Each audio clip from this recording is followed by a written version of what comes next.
नमस्कार। पेश है इस हफ्ते का मुकाबला। मैं हूं अभिज्ञान प्रकाश। एक ऐसे विषय को उठा रहा हूं, सालों पहले इसको लगातार मैं उठाता था, बीच में वापस हम इस विषय पर आए।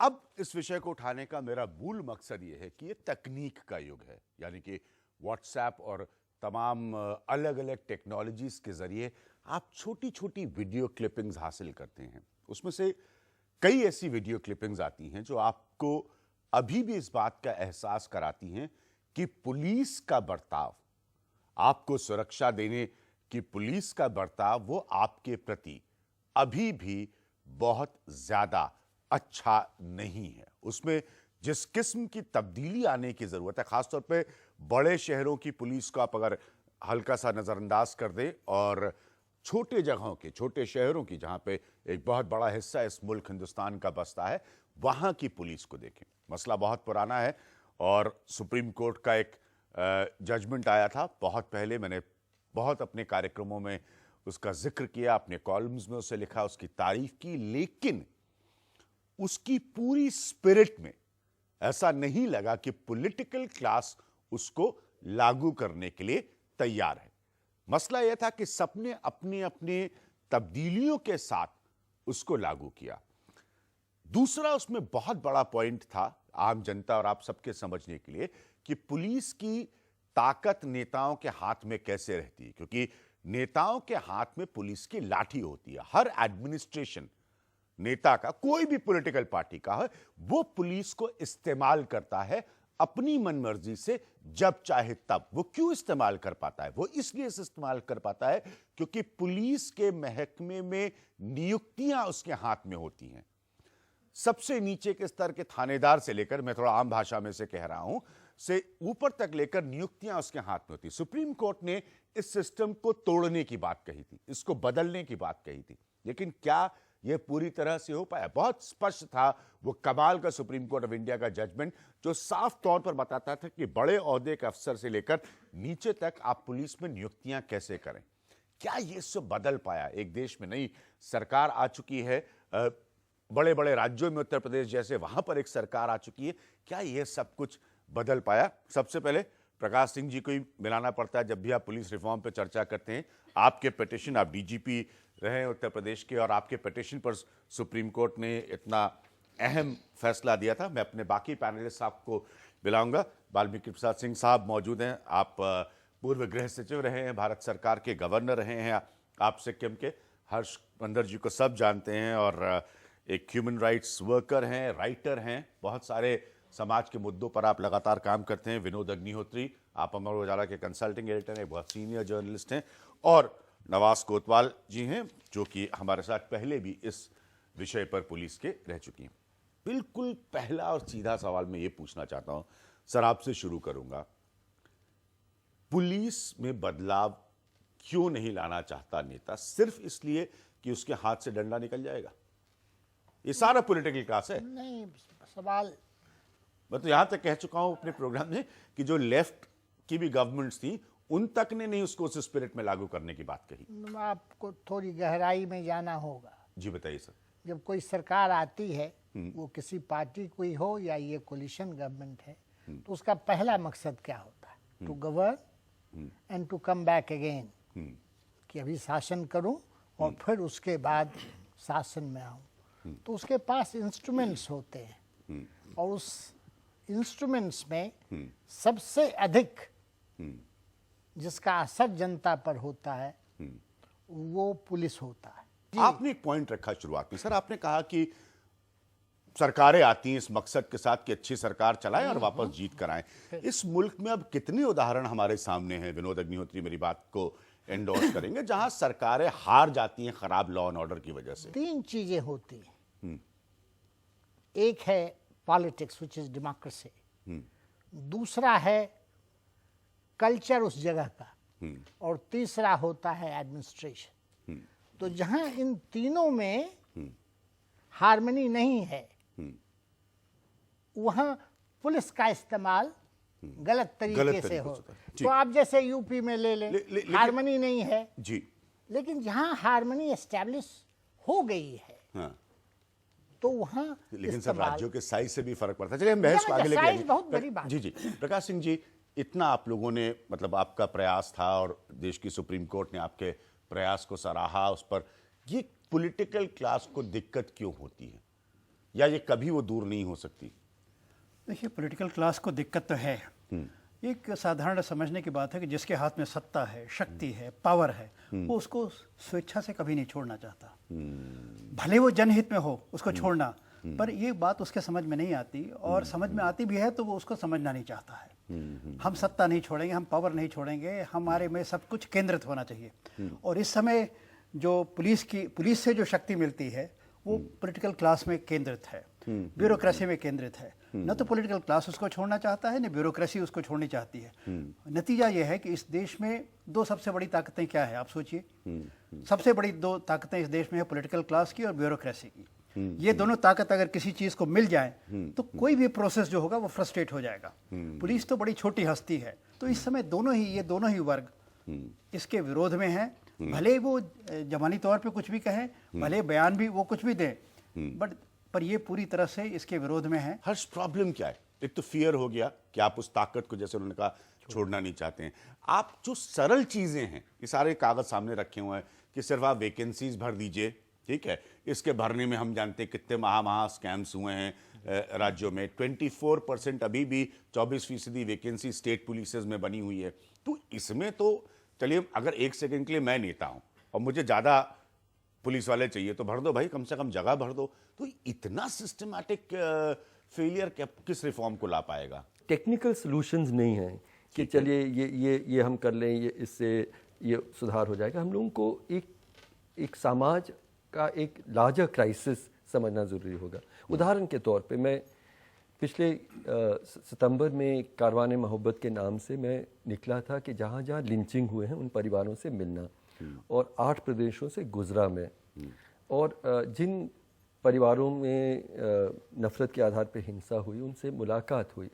एक चीज़, लगभग 55 परिवार 8 प्रदेशों में मैं मिला, एक कहानी बार बार दोहराते थे कि पुलिस ने हमारे साथ न्याय करना तो जरूर दूर, almost as a pattern police ने जो विक्टिम है, जो मारा गया है, उसके खिलाफ कार्रवाई शुरू की है, और जो मारने वाला है उसको बचाने की कोशिश की है। अब इसमें मैं अगर पुलिस को जिम्मेदार ठहराऊं और उनको कैसे सुधारा जाए, मैं समझता हूं कि हम लोग we are missing the point. हम लोगों को समझना होगा कि एक माहौल जो एक राजनीतिक माहौल मिला है और सामाजिक माहौल मिला है, जिसके बीच में पुलिस को काम करना पड़ रहा है, उसको हम लोगों को पॉलिटिकल बॉसेस को आंसर है। पॉलिटिकल बॉसेस एक सोशल जो क्लाइमेट बना है। तो इसलिए मुझे लगता है कि मैं, क्योंकि प्रशासन में रहा हूँ, 20 साल में IAS अफसर रहा, बहुत बड़े दंगों को मैंने हैंडल किया है।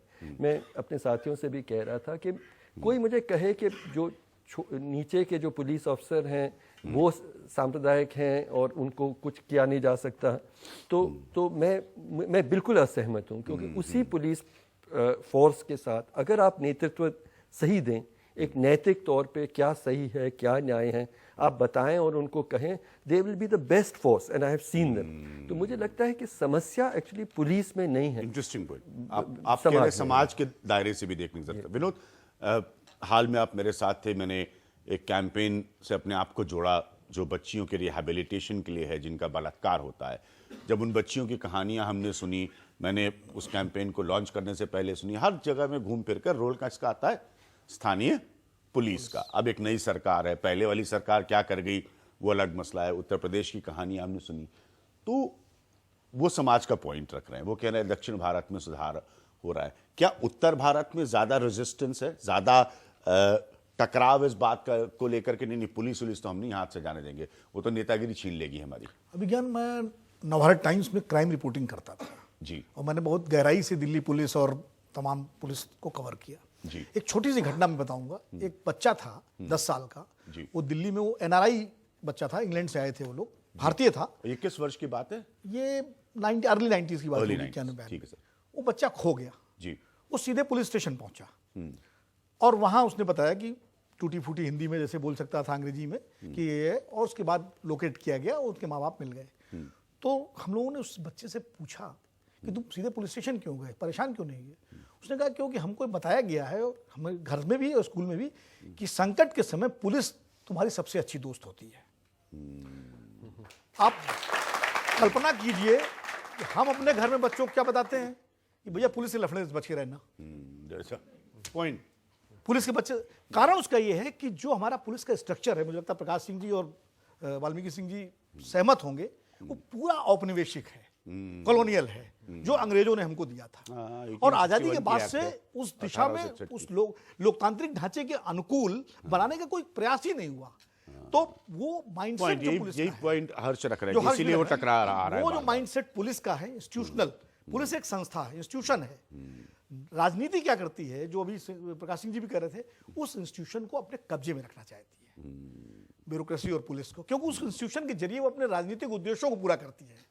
इसलिए पुलिस हमारे डंडा जो है हमारे पास हो, तो हम अपने विरोधी को भी सेट कर देंगे, अपने तमाम काले और सफेद को हम ठीक कर लेंगे।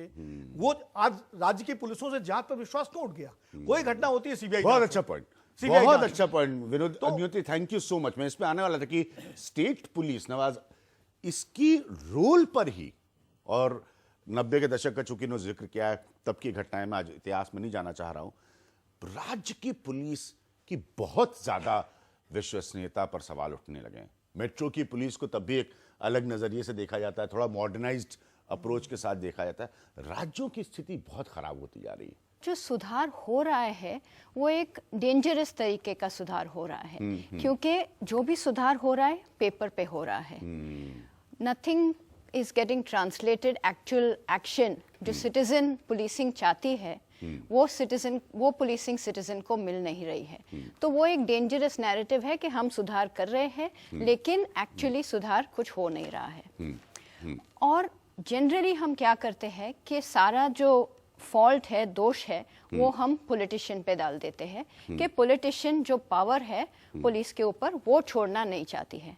बट ये जो रिलेशनशिप है पुलिस पॉलिटिशियन की, वो एक म्यूचुअली बेनिफिटिंग रिलेशनशिप है। सारा दोष पॉलिटिशियन पे डालना बिल्कुल गलत है, क्योंकि आप देखो 80s को लेकर जाए तो उनकी भी अच्छी पोस्टिंग होती है। 80s को देखो, 90s को देखो, 2000 में देखो, जो क्वालिटी ऑफ पुलिस लीडरशिप है वो डिक्लाइन होते जा रहे हैं। और ये जो सिम्बायोटिक रिलेशनशिप है, म्यूचुअली बेनिफिटिंग रिलेशनशिप है, वो बहुत ज़्यादा मायना दे रही है। छोटी छोटी चीज़ें, बहुत बिग रिफॉर्म्स की ज़रूरत, waiting for that big reform की ज़रूरत नहीं है। छोटी छोटी चीज़ें, रिफॉर्म्स जो लीडरशिप खुद कर सकती है, जैसे ट्रेनिंग। आप ट्रेनिंग देखो, वो इतनी एंटिक्वेटेड ट्रेनिंग है, वो कभी सुधरने वाली नहीं है। आप अकाउंटेबिलिटी की बात देखो, वो अकाउंटेबिलिटी जो सिटीजन्स को चाहिए, जो police signal, top leadership signal दे सकती है कि नहीं, अगर आप FIR फॉर इंस्टेंस रजिस्टर नहीं करोगे तो यू विल बी अकाउंटेबल। अगर आप गलती से आप कोई गलत काम करोगे तो यू विल बी अकाउंटेबल। वो अकाउंटेबिलिटी की सिग्नल पुलिस लीडरशिप से नहीं आ रही है। वो जो बेसिक जो पुलिस का मेकअप है, जो पुलिस जो सिचुएशंस, कॉन्स्टेबल जो सिचुएशंस में रह रही है, उसमें कोई बर्ताव नहीं, कोई चेंज नहीं हो रहा है। So with all of that I think police leadership has a big role to play कि रिफॉर्म क्यों नहीं हो रहा है। पुलिस तो लीडरशिप, constantly- इस पॉइंट पर मैम एक छोटा सा ब्रेक ले रहा हूँ। छोटे छोटे आंकड़े हैं, आप लोगों को बताता रहूंगा। जैसे उन्होंने कहा, दिल्ली पुलिस ने 2 साल पहले 64,000 पुलिस वालों की मांग की थी। अंततः यथास्थिति में, और इसमें होम मिनिस्ट्री और बजटिंग और तमाम उसमें इन्वॉल्वमेंट है, 4,200 पुलिस वाले मिल पाए। ठीक है, पहला पॉइंट। दूसरा पॉइंट मैं आप लोगों को बताना चाहूंगा कि बहुत ज्यादा कमी है, जैसे नवाज जी ने कहा, वेपनरी और व्हीकल्स दोनों में आज भी पुलिस की, तो इसको समझने की बहुत जरूरत है। तीसरा पॉइंट, अच्छे पुलिस वाले भी हैं। ये प्रकाश सिंह जी थे ना जो गए सुप्रीम कोर्ट पिटीशन लेकर के पुलिस में तब्दीली हो। ऐसा नहीं है कि सब पुलिस वाले खराब है। क्या सिस्टम अच्छे पुलिस वालों को मार देता है? ये एक बहुत बड़ा पॉइंट। मैं आऊंगा सर ब्रेक के बाद और आपसे शुरू करूंगा कि क्या ईमानदार पुलिस अफसरों को, और इसको देखिए, इसको बड़ा प्रतिबिंबित किया गया है सिनेमा तक में कि एक बुरा पुलिस वाला होता है और एक अच्छा पुलिस वाला होता है। अगर आप गौर से हिंदी सिनेमा देख के सब लोग बड़े होते हैं, क्या उनको ज्यादा सजा भुगतनी पड़ती है फोर्स में रहने की, जो एक ईमानदार पुलिस अफसर होता है, नेता की बात सुनने को तैयार नहीं होता। उस पॉइंट पर हम आएंगे एक छोटे ब्रेक के बाद।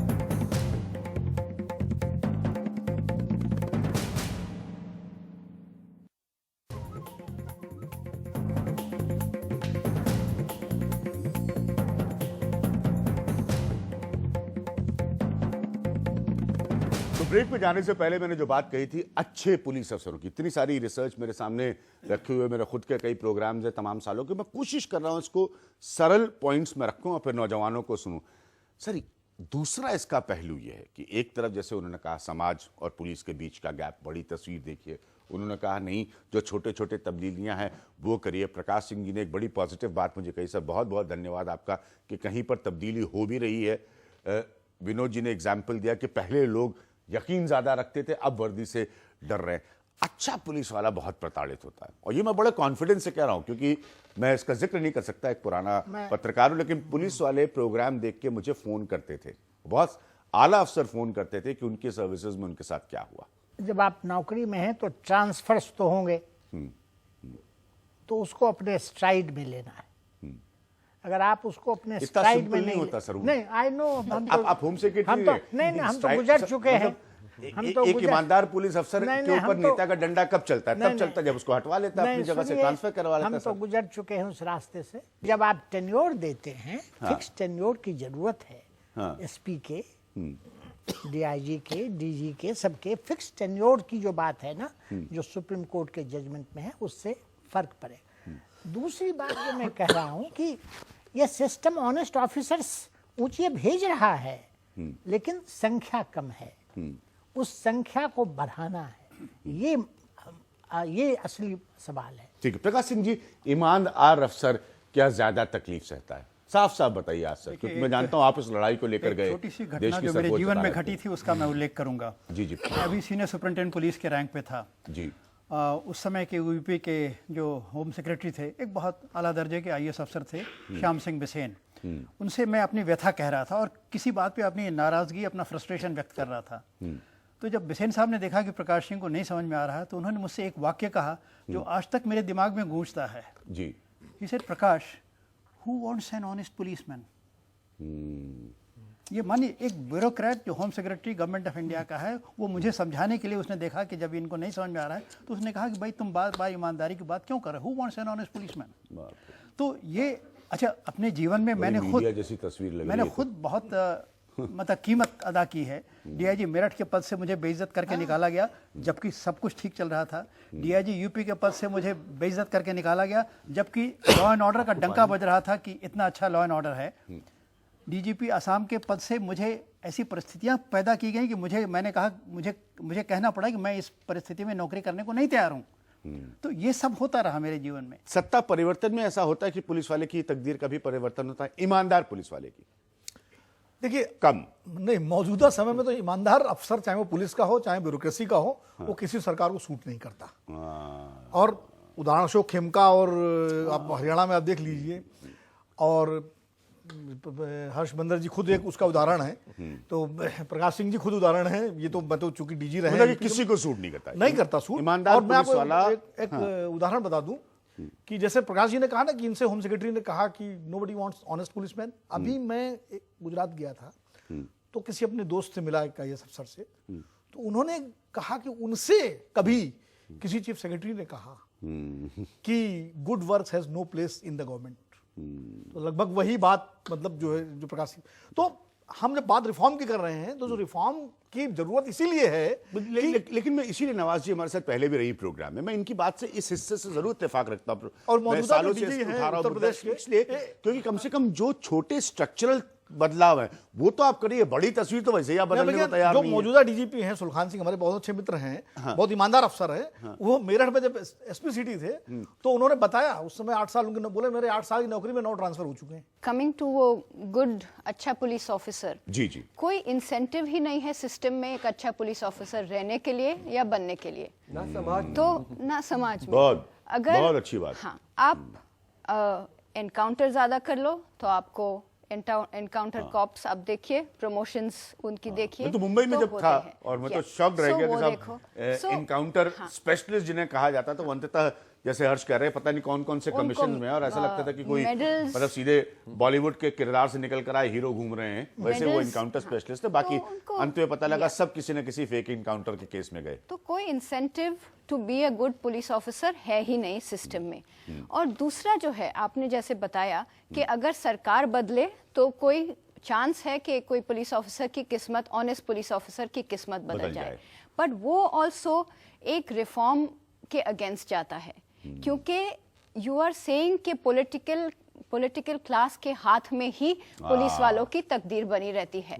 तो अगर हम वही नैरेटिव चलाते रहेंगे तो सुधार बदलेगा कभी कैसे? होने वाला नहीं है। कि एक ईमानदार पुलिस वाले को कोई ईमानदार नेता का इंतजार करना पड़े अच्छी पोजीशन हासिल करने के और लिए। हमारा जो डायलॉग बन गया है ईमानदारी के ऊपर, इतना प्रीमियम दिया गया है उसके ऊपर, वो तो तुम्हारा काम है, you are paid for that, वो एक कॉन्स्टिट्यूशनल रिक्वायरमेंट है। तो हम इतना उसको सराहते हैं कि अरे वाह वो ईमानदार कॉप है, ईमानदार पुलिस वाला है। अरे हम सब जो कॉमन आम आदमी है वो भी ईमानदार है, काम करते हैं, चलते रहते हैं। बट आई मीन जरूर से ज्यादा हीरोइज्म क्यों है इस इतना मसले में? प्रीमियम एक जी, जी। ईमानदार कॉप के वक्त हमारे ऊपर। लिए एक ब्रेक का, नौजवानों से कुछ सवाल लूंगा और जरूर कोशिश करूंगा जानने के लिए कि इन्होंने 90 के दशक का जिक्र किया विनोद अग्निहोत्री जी ने, ये लोग अभी भी क्या सोचते हैं पुलिस के बारे में, सिर्फ इनसे यही जानना चाहूंगा, ये सोचते क्या है, क्या भय है इनको वर्दी देख के, या इनको महफूज सुरक्षित महसूस होता है वर्दी देख के, ये पूछूंगा मैं नौजवानों से यहाँ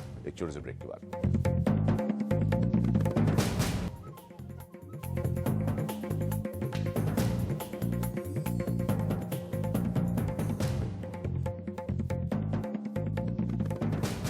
तो मैंने ब्रेक में जाने से पहले कहा था नौजवानों से पूछेंगे कि उनको जब वर्दी नजर आती है तो उनको क्या लगता है। मान लीजिए छोटी सी बात कि आप एक सुनसान सड़क पर रात को जा रहे हैं, बाइक चला रहे हैं, गाड़ी चला रहे हैं किसी भी, और परिस्थिति ऐसी कि आपको भय महसूस हो, तो पुलिस वाले की जीप जब गुजरती है तो क्या आपको और डर लग जाता है, या आपको लगता है ठीक है भाई चलो सड़क पे पुलिस वाला साथ में चल रहा है? महिला खास करके, हाँ, और महिला खास करके, एब्सोल्युटली। हाँ पूछिए। सबसे पहले तो मैं डीजीपी, एक्स डीजीपी साहब को थैंक यू कहूँगा। उन्होंने ये मेरी प्रॉब्लम थोड़ी सर अलग है, क्योंकि मैं एक पुलिस वाले का बेटा हूँ। मेरे पापा यूपी पुलिस में कांस्टेबल हैं। मेरी 18 साल एज है, आज तक मैंने एक भी दिवाली उनके साथ सेलिब्रेट नहीं की, आज तक एक भी होली उनके साथ सेलिब्रेट नहीं की। जब मेरी ये पीड़ा है तो उनकी क्या पीड़ा होगी, और मेरे जैसे कितने ऐसे बच्चे होंगे कि उनकी भी पीड़ा होगी। वो भी सोचते होंगे जिसको अपनी फैमिली के लिए टाइम नहीं मिल रहा है, तो वो पुलिस वाला कितना फ्रस्ट्रेटेड होता होगा। आज हम बात कर रहे हैं पुलिस रिफॉर्मिंग में कि एक नया पॉइंट रखा है इन्होंने। हाँ, हर स्टडी एक ही निष्कर्ष पे पहुंचती है कि थानों में जो पुलिसकर्मी हैं वो 10 से 14 घंटे तक ड्यूटी देते हैं, और इसके बाद भी उनको वीकली ऑफ नहीं है। त्योहार में उनकी ड्यूटी और ज़्यादा सख्त है। एक तरफ से वो कह रहा है कि मैंने अपने पिता के साथ होली दिवाली नहीं देखी, दूसरी तरफ हम चर्चा कर रहे हैं कि पुलिस क्यों नहीं सुधरती, यही तो हम कर रहे हैं इस प्रोग्राम में। तो अब उस बच्चे की डायकॉटमी ही है कि उनके पिता तो उनको वो प्यार भी नहीं दे पाए अपनी वर्दी की वजह से, तो मेरे ख्याल में उसके बावजूद भी वो काम कर रहे हैं, और उसकी इज्जत भी हमें करना जरूरी है। मेरा प्रश्न है डीजीपी सर से कि आपने कहा कि पुलिस के साथ तमाम दिक्कतें आ रही हैं। अभी हाल में मैं इंसिडेंट बताता हूँ नोएडा का। हम लोग रात में 2 बजे के करीब एक झोपड़ी वाले के पास गए। उन्होंने कहा कि हमारा देखिए सर 7 कैरेट अंडा था, अभी पुलिस वाले ने फोड़ कर चला गया। तो कहीं ना कहीं रात में अगर हम पुलिस का गाड़ी देखेंगे तो डर ही लगता है अंदर से, क्योंकि एक भयावह रूप ले लिया अब जो मतलब नहीं जा रहा है। पुलिसकर्मी अच्छे भी हैं, पुलिसकर्मी बुरे भी हैं। पुलिसकर्मी जो आप 16 घंटे ड्यूटी दे के अपने जान को खतरे में डाल के अपनी ड्यूटी अंजाम दे रहे हैं, उनका भी सोचिए। ठीक है, मतलब लेकिन डर है। हाँ, इधर से मैं एक आध सवाल लेना चाहूंगा। हाँ प्लीज। कोई पुलिस वाला अगर अपने मन माइक का पास कुछ करो। ना करे, अगर उस पर कोई पॉलिटिकल पार्टी का दबाव रहता है, ठीक है, तो क्या पुलिस वाला अपनी मर्जी से कुछ कर नहीं सकता? आप राजनीतिक दबाव के बावजूद आप सही काम कर सकते हैं। मैं ये बात बार बार जो पुलिस के जो नए पुलिस में भर्ती होते हैं उनसे यही बात कहता कीमत हूँ। अदा करने के लिए तैयार रही है, मेन पॉइंट सर का ये। पर उसकी कीमत देने के लिए तैयार रहिए। असल में आपकी नियत में है खोट।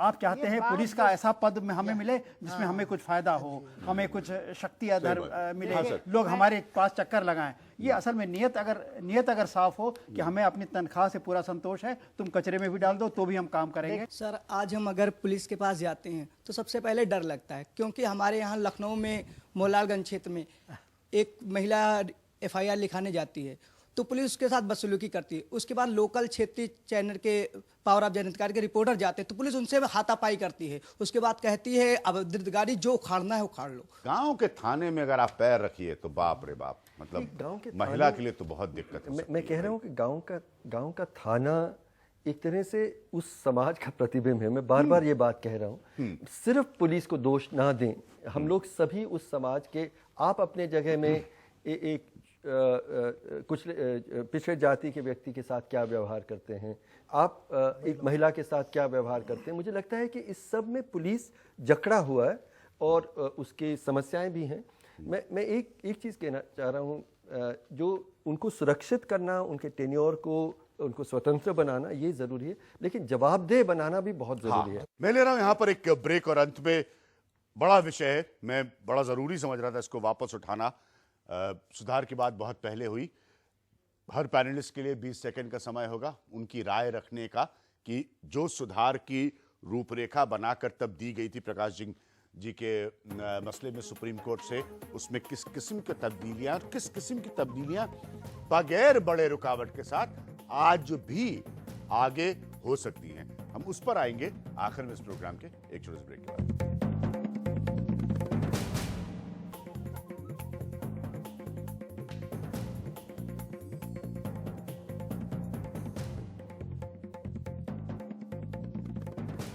तो आखिर में नवाज जी, आपका सुझाव, जिसको लागू, आपने बीच में भी प्रोग्राम के कहा कि छोटे छोटे परिवर्तन तो करिए।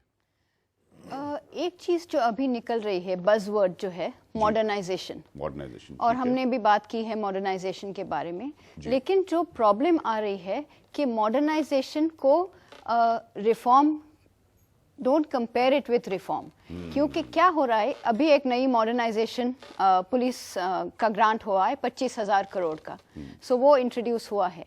वो मॉडर्नाइजेशन ग्रांट में कहीं भी you are talking about mobile phones, weapons, vehicles, सब कुछ की बात की है, लेकिन उसमें कहीं भी जो पुलिस वाला है या पुलिस वाली है उसकी बात नहीं की है। और हम अगर पुलिस इमेज को जैसे सुधारने की कोशिश कर रहे हैं, वो पुलिस इमेज सबसे बड़ी बात है, क्योंकि हर आदमी जो सिटीजन थाने पुलिस स्टेशन में जाता है वो चाहता है कि पुलिस वाला मेरे साथ ठीक बर्ताव करे। विनोद जी, सुझाव यथास्थिति में? देखिए, मेरे हिसाब से 2-3 चीजें जरूरी हैं। एक तो पुलिस एज इंस्टीट्यूशन, उसका जो इंस्टीट्यूशनल कैरेक्टर है वो बहाल हो, राजनीतिक हस्तक्षेप से बिल्कुल मुक्ति मिले, लेकिन लोग तो अदालत ने कहा, लेकिन हाँ, हो नहीं लेकिन पाया ना। साथ में जवाबदेही का जो हर्षमंदर ने कहा, हिंदुस्तान में सबसे बड़ी समस्या क्या है कि एफआईआर दर्ज कर लीजिए, किसी को उठा के बंद कर दीजिए, 10 साल 20 साल बाद आदमी जेल अदालत से छूटता है और निर्दोष होकर छूटता है, और जो इस पुलिस वाले ने उसकी जिंदगी खराब की उस पर कोई कार्रवाई नहीं होती। ये एक बहुत बड़ा समस्या है। अमेरिका में आप ऐसा नहीं कर सकते। अमेरिका में गिरफ्तारी तभी होती है जब सब्सटेंशियल एविडेंस होता है। अकाउंटेबिलिटी हर चीज। बस एक तो पुलिस की जो भूमिका है समाज में, एक सोशल वर्कर इन यूनिफॉर्म, मतलब वर्दी पहना हुआ है, समाज का सेवक है, ये एक भावना, मतलब फ्रॉम द बिगनिंग पूरी तरह से हम लोगों को इस पर बहुत कुछ काम करना ज़रूरी है। पुलिस में जो शोषित वर्ग के लोग हैं, मज़हब के, जाति के, जो पीड़ित हैं, उनकी संख्या बहुत बढ़ानी चाहिए। और तीसरी चीज़ मैं कहना चाह रहा हूँ जो जवाबदेही का है, कि कोई अगर अन्याय करे, शोषण करे, उसका कानून में अपराध माना जाए, और उस ताकि कार्रवाई नजर आए, कार्रवाई नजर आए। प्रकाश जी, आपका लक्ष्य है छोटी छोटी बातें क्या हम कर सकते हैं। जी जी, मतलब जो डूएबल हैं, देखिए, जो सुप्रीम कोर्ट ने तो संस्थागत परिवर्तन की बात की है, उसका संघर्ष चलता रहेगा और वो बहुत वाइटल है, उसको हमें वो लड़ाई जारी रखनी पड़ेगी। परंतु जो चीज़ वर्तमान में हम कर सकते हैं, नंबर 1 जनशक्ति बढ़ाना, वो तो बड़ी बात नहीं है। आप एक तरफ कहते हैं कि देश में अनएम्प्लॉयमेंट है, दूसरी तरफ 24% जगह खाली है राज्य की पुलिसों में, 5 लाख वैकेंसीज पूरी पुलिस फोर्स में खाली पड़ी हैं। सही बात। दूसरी बात, इंफ्रास्ट्रक्चर से मेरा मतलब है ट्रांसपोर्ट अच्छा हो, संचार व्यवस्था, कम्युनिकेशंस मॉडल होने चाहिए, फॉरेंसिक सपोर्ट बहुत ज़रूरी है। आपको ताज्जुब होगा जान के, जनवरी 1, 2015 में 6.5 लाख एग्जिबिट्स फॉरेंसिक एग्जामिनेशन के लिए पेंडिंग थे। अब जब तक ये पेंडिंग रहेंगे तब तक एक्सपर्ट रिपोर्ट नहीं जाएगी, तब तक और चार्जशीट नहीं आधुनिकीकरण बनेगी, पुलिस वाले का तब भी, तक तो ये बड़ा तो important इंफ्रास्ट्रक्चर इंप्रूव करना है। इसमें सरकार को केवल पर फंड्स अवेलेबल करना है, फंड्स देने में सरकार जरा कंजूसी कर रही है। जी मैं 3-4 जी सर। एक पॉइंट। हाँ पहली बात है कि मैं चाहता हूं कि एसपीज के जो टेन्योर हों और अकाउंटेबिलिटी सिस्टम, इसको ध्यान पर दिया जाए, और आधे एसपी महिलाएं हों। अगर कमिश्नर सिस्टम है तो डिप्टी कमिश्नर्स जो बनेंगे वो भी महिलाएं हों, आधे। दूसरी बात मैं चाहता हूं कि एसपीज को इस तरह के इख्तियार दिए जाएं जो एडमिनिस्ट्रेटिव है। उसके थाने, अगर वो थाने नए बनाने हैं तो नए बनाने के लिए उसको पैसे दिए जाए, अगर जेल के सिस्टम गड़बड़ हैं तो उसको ठीक किया जाए, और एसपीज की ये भी जिम्मेदारी होगी जो कि बहुत महत्वपूर्ण है चार्जशीट के मामले में, कि आप कोर्ट्स के साथ रिश्ते अच्छे रखें। अगर आप 3-4 छोटी बातें करेंगे, और टेक्नोलॉजी, क्योंकि ये नए एसपी सब टेक्नोलॉजी से भी हैं, चीजें बदलनी चाहिए, उसके लिए जोर देना है। ठीक, और हम ये उसी के लिए कार्यक्रम कर रहे हैं यस, सर, और उसी पे पे जोर आप दे कर रहे रहे हैं। हैं। हम चाहते हैं seriously, और आप बदलेगी। प्रकाश जी से पूछे, इतने सालों से मैं इस विषय को इसलिए उठा रहा हूँ और कि सच ये में छोटे ये वाली तब्दीलियां तो हों। अभिज्ञान जी, ये इंस्ट्रूमेंट नए एसपीज होंगे जो महिलाएं भी होंगी और पुरुष भी होंगे। ठीक है, इसी बात पर मैं इस प्रोग्राम को खत्म कर रहा हूं कि चीजें बदलनी चाहिए। हिंदुस्तान बदल रहा है, मुल्क बदल रहा है, सबसे बड़ा युवा आबादी का हिस्सा इस देश में है, वो उस देश की आवाज है। हर नेता को उनका वोट चाहिए, तो सिर्फ इतना सा करिए नेतागण कि जन गण मन करते करते नेतागण आप लोग पुलिस को भी उतनी ही शक्ति दीजिए, ताकत दीजिए, जिससे जनता सुरक्षित महसूस करे। मोस्ट इंपॉर्टेंट कि जनता जो है, पुलिस का जहां तक प्रश्न है, जनता को बार बार ये नौजवान यहां पे बैठ के ये ना कहें कि पुलिस को देख के डर लग जाता है, अरे थाने में हम कैसे जाएंगे। जरा समझिए, वो परसेप्शन ही, अगर धारणा ही नहीं बदलेगी तो फिर रिफॉर्म बड़े स्तर पर जरूर होगा, मैं नहीं कह रहा हूं कि नहीं होगा, लेकिन वो इन तक नहीं पहुंच पाएगा। और अगर इन तक नहीं पहुंच पाएगा तो वो रिफॉर्म होने के साथ साथ कमजोर नजर आएगा। मैं हमेशा से आपके लिए मुद्दे उठाता रहा हूं, आगे भी उठाता रहूंगा। फिलहाल मेरी ओर से नमस्कार।